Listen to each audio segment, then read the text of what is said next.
What's up, kinfolk? Welcome to the #1 college football show. I am your host, RJ Young. Thank you for watching on the Fox Sports app, YouTube, or listening wherever you get your podcast. Today, I am going to reveal for you my Week 2 top 25 going into next week. Yes, I understand that Clemson still plays Georgia Tech on Labor Day. We'll talk about that a bit more. I want to talk about some teams that I'm very impressed by and some teams that I'm kind of disappointed by, but still have some room to improve. And we're going to take a look at my top 5 dudes list. Dudes that have shown themselves to be an absolute dude during week 1. So as you can see, loaded and packed show. Let's start off the top with my top 25 rankings going into week 2.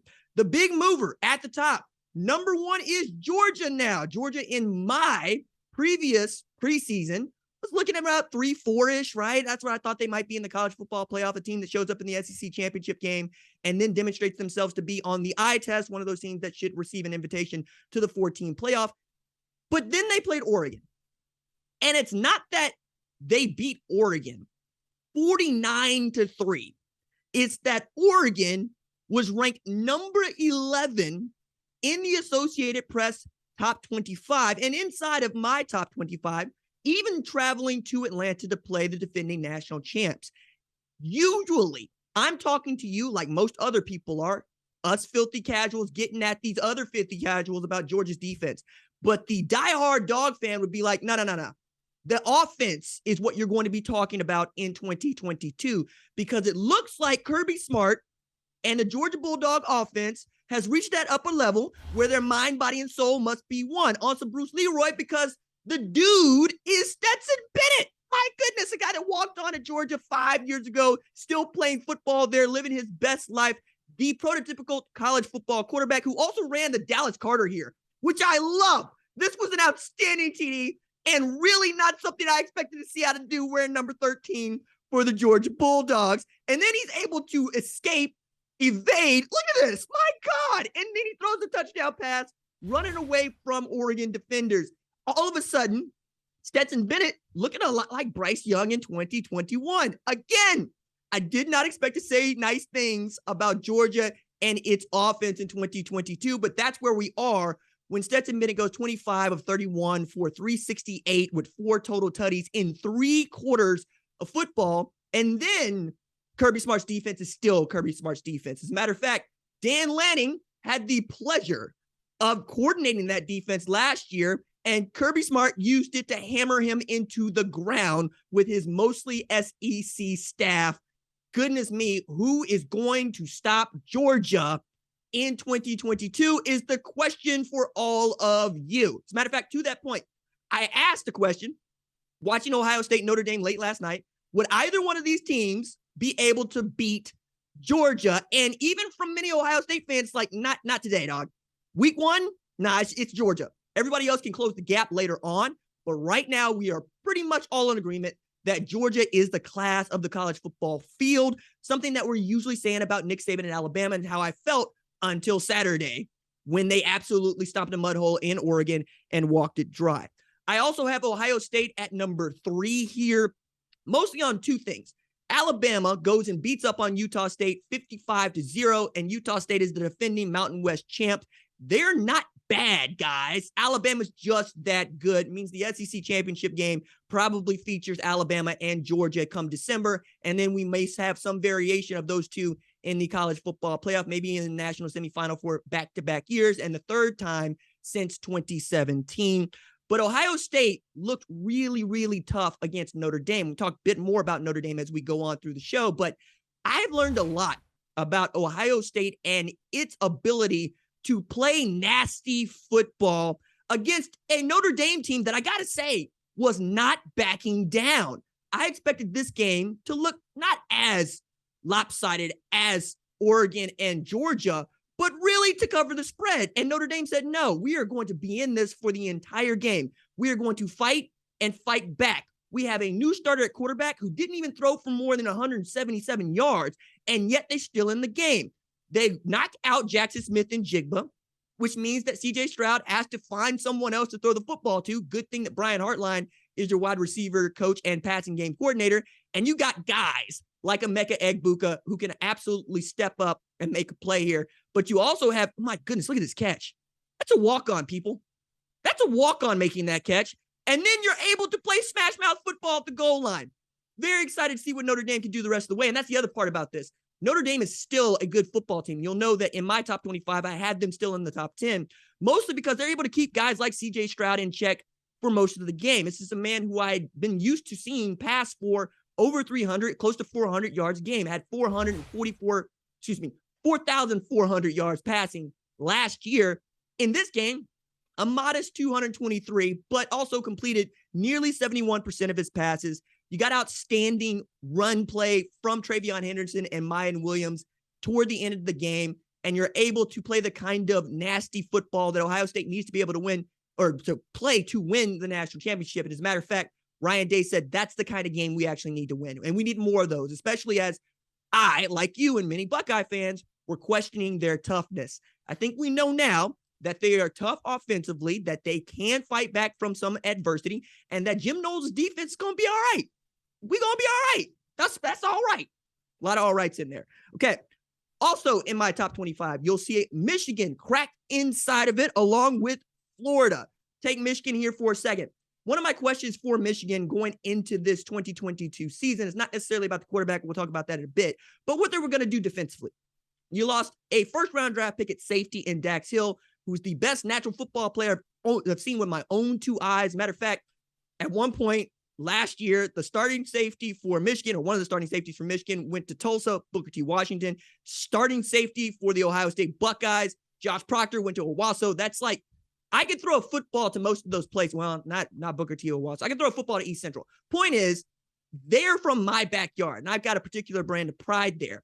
Then you lose Aiden Hutchinson and David Ajabo from that really great Michigan defensive front last year. And I asked, who are you going to replace them with? Well, it turns out Mike Morris is a guy, right? 6'6", 292 pounds, a kind of guy that's so athletic at that size that you can flex him out to standing in a 4'9" on second down as an outside linebacker at that sort of speed and size and ability to run with, oh my God, if you're 6'6", 292 pounds and you can run with running backs, what can't you do? And then you're able to add Ayabi Anoma coming from UT Martin as a grad transfer. Slyly, 3 weeks before the season starts, he gets on campus at Michigan, records a sack against Colorado State. I think the defense is going to be okay, even with all of the moving and shaking that went on. Jesse Minter, his first game, allows just 7 points against Colorado State. That's a great way to start there. Also in here, you'll see Florida. After what Florida was able to do against what I thought was a top 5 Utah team, and what the Associated Press thought was a top 7 Utah team, you got to put them in the top 25. It's not a team that I expected to be talking really well about after week 1, but I saw so much good from this defense, in particular, this interception here that seals the victory for the Florida Gators, as Cam Rising had an opportunity to try to win this game late, but fell just short.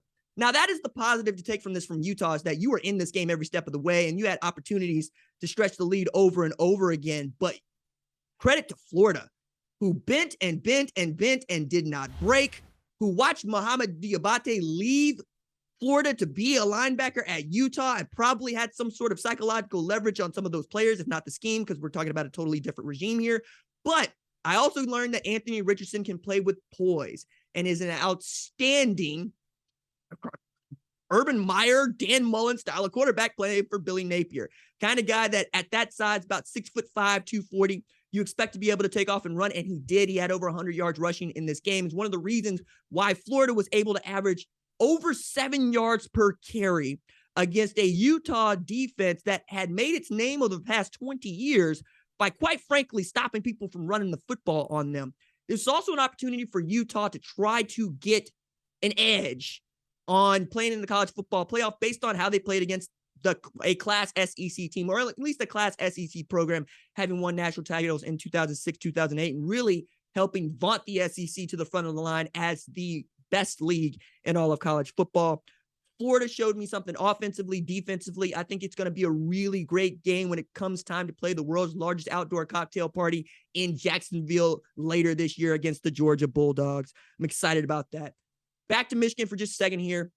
Cade McNamara and JJ McCarthy are dueling for a job out in front of everybody in public. Not necessarily the way that I would want to do it, but that's the way that Jim Harbaugh wants to do it. So Cade McNamara got the start against Colorado State. He finished 9 of 18 for 136 with a TD. I don't think that's really going to get it done because this is the best play he made all day.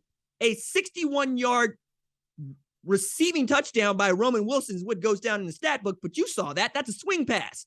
You dumped the ball to the guy that returns kicks for you, and he took it the rest of the way. That doesn't necessarily show me a whole bunch about who Cade McNamara is and how he can operate. Also add in there, when J.J. McCarthy was able to come into this game from time to time, he was 4-4 on passing situations, and that made me feel a little bit better about what he's capable of. But it's obvious that the Michigan offense really likes them a Cade McNamara. He's one of the captains on that team, and he's one of those guys that really leads this program. But you saw there with J.J. McCarthy, man, that dude in the open field is a menace.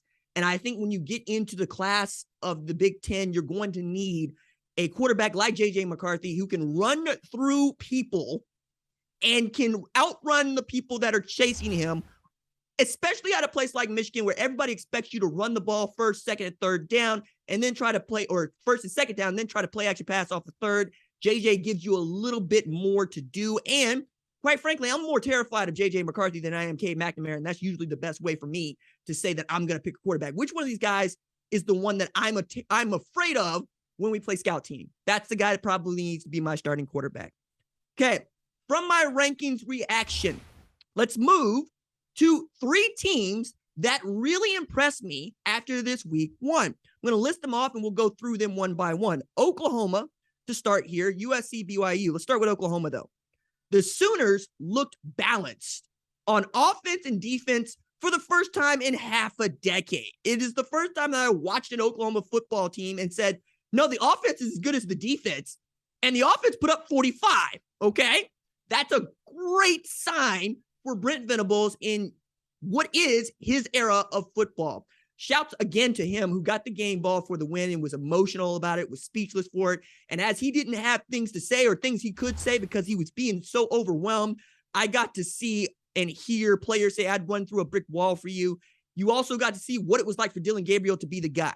I don't know if that's a first-team All-American quarterback, but it's certainly a first-team All-Big 12 quarterback who's capable of making plays with his feet and with his arm. You get to see Eric Gray here. Look at that. Pulled it out of Eric Gray's stomach and then made a man miss to get into the end zone.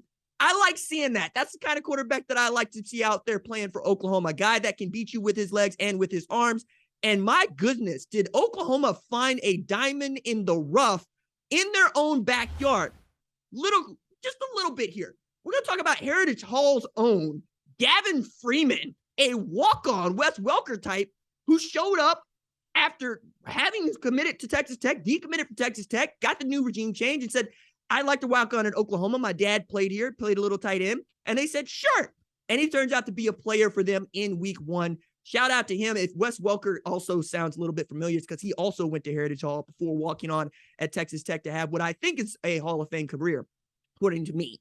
But I expect that with Brent Venables, you're going to find more of that, right? That's the overarching point here, is Brent Venables had made a living at Clemson, finding guys out in the woods and then developing them into destroyer of worlds. Isaiah Simmons came from a small high school in Kansas where his best offer was to Kansas.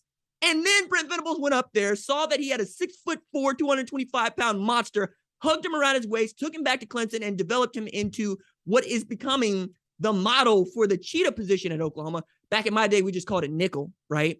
But it is a position where you're supposed to be able to play a little bit of linebacker, a little bit of safety, a little bit of edge, right? Justin Harrington, a former safety, and Deshaun White, a former linebacker, play that position to tell you what kind of versatility they want to have there at Oklahoma. Impressed by them. Want to see if Oklahoma can keep that up against Kent State and then eventually at Nebraska and Lincoln. Feels like right now OU should be off to a 3-0 start by the time we get to conference play.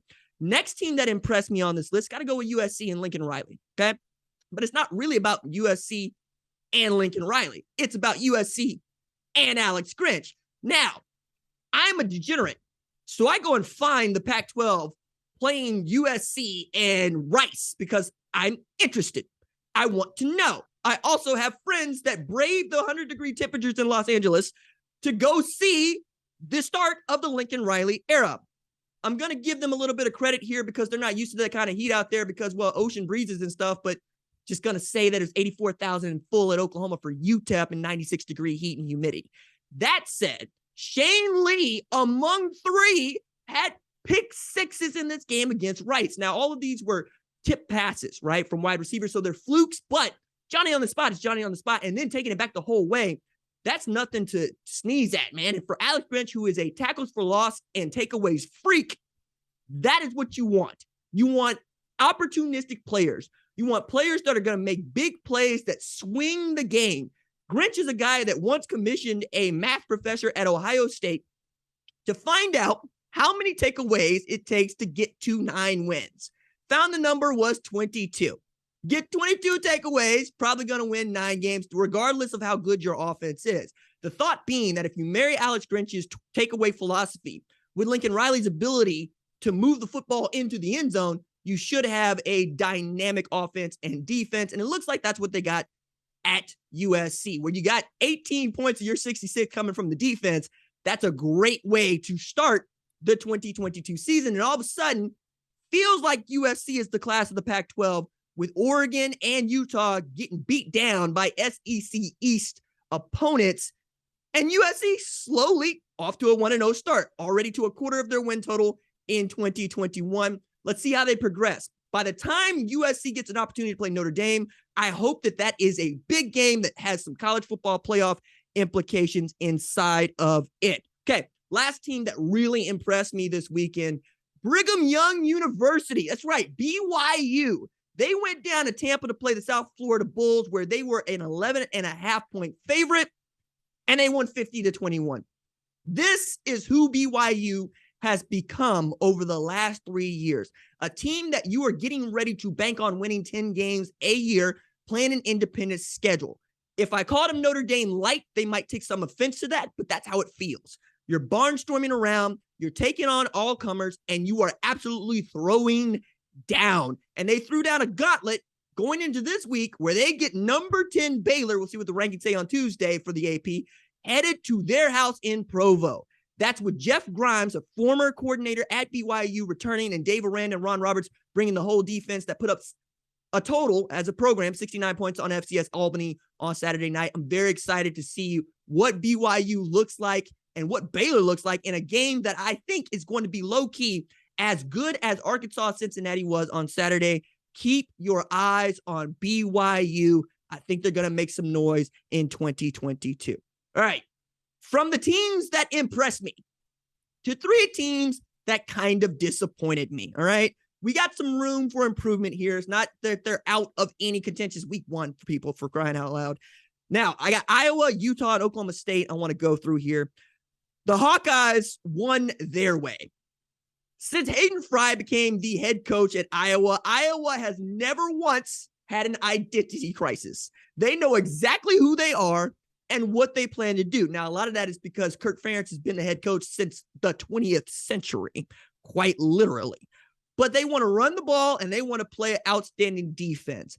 They did that against the number 3 ranked team in the FCS, that is the South Dakota State Jackrabbits.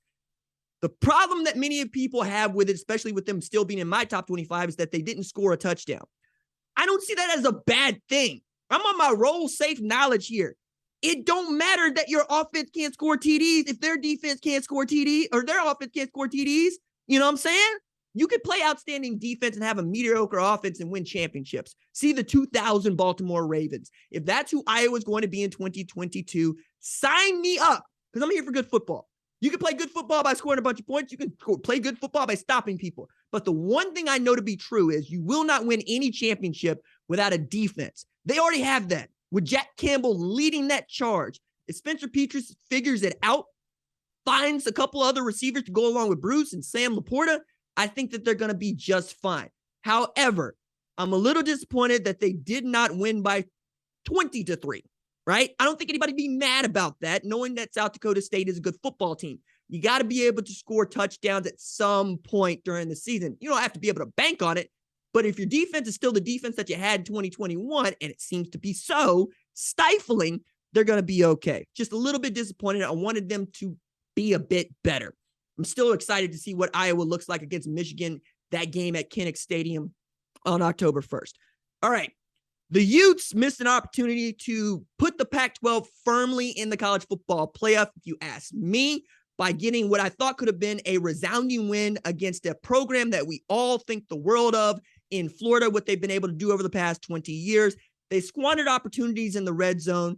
They squandered opportunities to really take control of this game, and they could not stop the run, knowing that Anthony Richardson was going to do just that, and Trevor Etienne was going to help him out.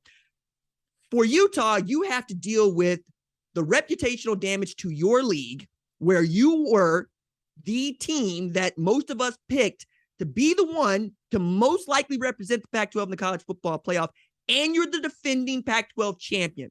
So if you're really wanting to be mean about it, you can say a program with a first-year head coach who just fired the last head coach went and beat up on the best team in the Pac-12 in 2021 in a game that they probably shouldn't have been in.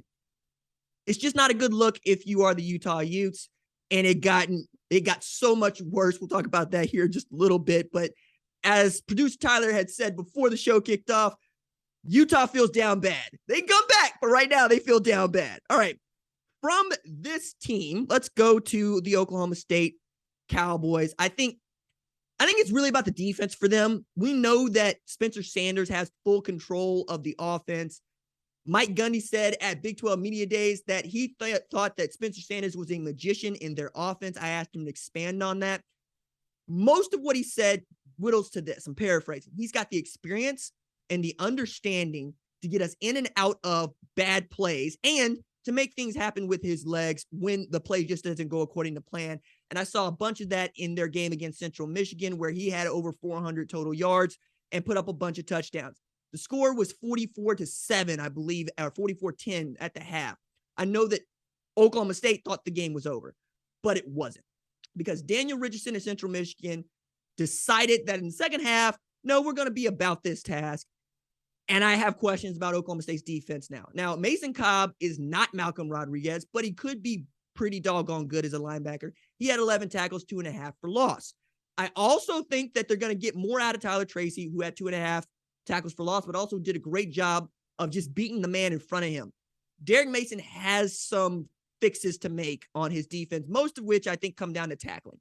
You can put people on the ground, it's all going to be okay. And you'll be back to the Big 12 championship game if you get that fixed. But right now, you're giving me a little bit of a scare by getting, 44 total points put on your head by Central Michigan, who should not be anywhere near the class competition of the number 12 ranked Oklahoma State Cowboys. But I'd be the first person to tell you that a win is a win, and they're going to walk out with that. Real quick, just an RJ segment, kind of wanted to do it. It fell in my lap. I do like a good joke. Now, I had some questions about travel issues in week one or following week one, where we had, some interesting games. The first one is this one. The Utah Utes did not leave Gainesville after playing Florida immediately. As a matter of fact, they were stranded on their chartered flight from the Gainesville Regional Airport back home due to mechanical issues on their plane. We've all suffered that. It sucks. It really, really sucks. I hate it. Producer Kat has heard me just be dying crying because things don't go well for me when they talk about air travel. I feel for them. And as of this recording, the players that play at Utah are still in Gainesville waiting on their charter jet to get ready to go so they can get home. Now, the word is they're expected to be home by the end of the day, but you take a bad loss to Florida and then you don't get to leave. You are made to stay there overnight. They make you deplane at like 4 a.m. You get back on the plane, you have to deplane again, and now you're just there. Just sucks. The other issue that I thought was interesting, and as far as travel issues in this game, is about Texas. So I look up, Texas Longhorns had beaten Louisiana Monroe 52-10. All right, I had some things to say about Quinn Ewers, who didn't come out, lights out, but played pretty well. And then he tweeted, "How did I get towed during the game?" So, for those of you keeping score at home, QB1 on the 40 acres in his home opener, in his debut, had his vehicle towed during the game in a 42-point win against Louisiana Monroe, which says two things. One, every University of Texas student is applauding and saying, this is what it's like for me to try to go to school at UT. There is no parking, and they will tow anybody for any reason. On the other hand, I'm looking at this going, you know who the boldest man in college football is in 2022? The tow truck driver who hooked up QB1's vehicle, I'm assuming it's a truck, in Texas during the game. Best joke I saw on top of all of this was someone who had said, they're making room for Arch's car. Y'all are just brutal. The tweets, man, they come for everybody all the time. The Twitters has no mercy. Just check my mentions underneath any top 25 I've ever posted in CFB on Fox ever. Still, thought that was funny. I thought the travel issues were a good breakup for what we kind of do here. Sometimes we get too deep in the weeds. Sometimes have a little bit of fun. I like to do both at the same time. I appreciate you indulging with this with me on the #1 college football show. All right. We're going to do something a little bit different. Kind of diamonds in the rough, but kind of not. Calling it RJ's top 5 dudes. These are men who have demonstrated themselves over the course of week 1 to be an absolute dude. A man you don't want no truck with. A man for which it does not matter that you know that he is going to be the guy that gets the ball and still gets the ball and makes you look silly with the ball in his hands. It is skewing offensive because that is what caught my eye. As a purveyor of the sport and a person tasked with having an opinion about 130 FBS teams at any given time, at any point in the future, I always take note of a person that I know about or thought I knew about who has shown himself to be a dude. All right. First on this list for me, Central Michigan quarterback Daniel Richardson. Daniel Richardson went 36 of 49, 424 yards passing with 4 TDs and a pick against the 12th ranked team in the entire country. Chippewas, be excited. DR can absolutely get after it. Very excited to see what Chippewas look like come December. We all know what Oklahoma State is capable of. And if this is any indication, yeah, Central Michigan, you're going to be on it this season. All right. Next on this list for me is Purdue wide receiver Charlie Jones, a guy that I knew about at Iowa last year, but I knew about him, like most of you, as a return specialist. He was one of the better return specialists for punt and kick return in the entire country, but Iowa doesn't have an identity crisis. And part of their identity is wide receivers are for blocking. That's what wide receivers, they are linemen out on numbers. That's what you do at Iowa. So they had what I think is white chocolate out there and just didn't throw him the ball. Meanwhile, Jeff Brom says, you know what we do at Purdue? You know all we do at Purdue? You know what our identity is, Purdue? We air that mug out, okay? I have an 8-string walk-on quarterback who is going to go 4,000 yards. You want some? Charlie Jones said, I would like some. Yes, I would. I'm going to have you rooming with that quarterback, and y'all are going to form a bond. And y'all are going to show up against Penn State, and you're going to catch 12 passes for 153 yards and a TD. Didn't win the game, but Charlie Jones turned himself into a dude. Also, all you media types that listen to this show, every time you say Chuck Sizzle out loud, I'm going to demand that you cut my man Gus Johnson a check. Okay? That man nicknames a player, and y'all pick it up and run with it and don't credit him. Okay? It's one of the gems of this sport. Give my man his flowers. You say Charlie Jones like I say Charlie Jones, and you leave Chuck Sizzle to Gus Johnson.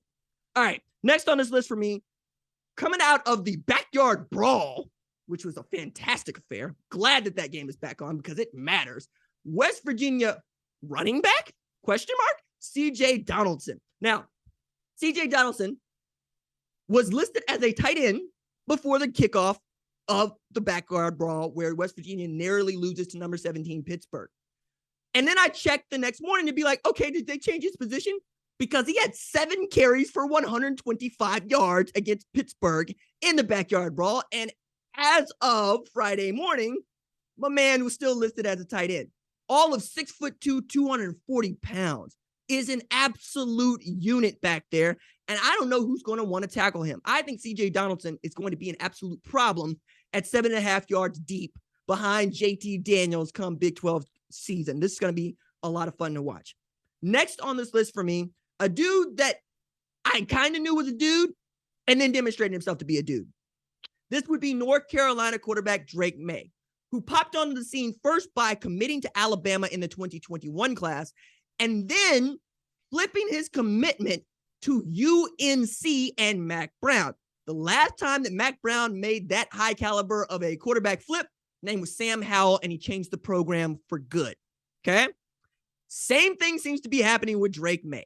Drake May showed out against what I think is a really good Florida A&M program that, as we're recording right now, is playing in the Orange Blossom Classic against number 17 Jackson State, and I'm excited to see how that one ends. But against Appalachian State, Drake May went 24 of 36 for 352 with 4 tutties, 76 rush yards. That's 5 total TDs in a game that they won 63-61. UNC is 2-0 and averaging 59.5 points per game with Drake May, who's just back there slinging it. Like, it's one thing to see a guy who will go through his mechanics, set his feet, and drop a dime. Drake May is so good that I'm watching some Mahomes flipping accuracy, which is to say his body is not even pointed toward the target, and he's able to just whip that thing like David does a slingshot at Goliath's forehead right where it's supposed to go. Drake May is an absolute dude. Last guy on this list for me, coming out of the Big Ten, Mike Locksley's own Maryland, showed up with Roman Hemby against Buffalo and decided, no, we have a tailback to match our quarterback. His name is Roman Hemby. Went 7 carries for 114 yards and a TD against Mo Linguist's Buffalo. Also, shout out to having 2 black head coaches in an opener, one at Buffalo, one at Maryland. Very excited about that. And I think Maryland might be disruptive in the Big Ten as much, I hope, as Rutgers is, because Rutgers and Maryland both got wins this weekend.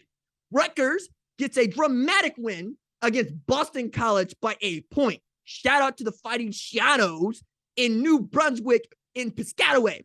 Now, for this Maryland team to be great, I think you're going to have to keep a lid on the defense. I know what you can do offensively. I know what kind of offensive play caller Mike Locksley is.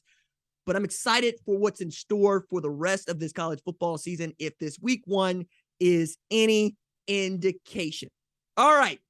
That is going to do it for this episode of the #1 college football show. Be sure to join us on Wednesday when I'm joined by my buddy Jeff Schwartz as we'll chop it up about the week 2 slate of games to come. My thanks as always to our lead producer, Tyler Wojak. Our coordinating producer and senior producer is Catherine Donnelly. Our director is John Marcus. Our social media maven is Javion Duncan. Our lead of screening is Rachel Cohn, and I am the host, RJ Young. We will see y'all in a couple of days. Deuces. Thank you for watching the #1 college football show. Please remember to subscribe to the channel and like this video so that you don't miss any of the best college football coverage in America.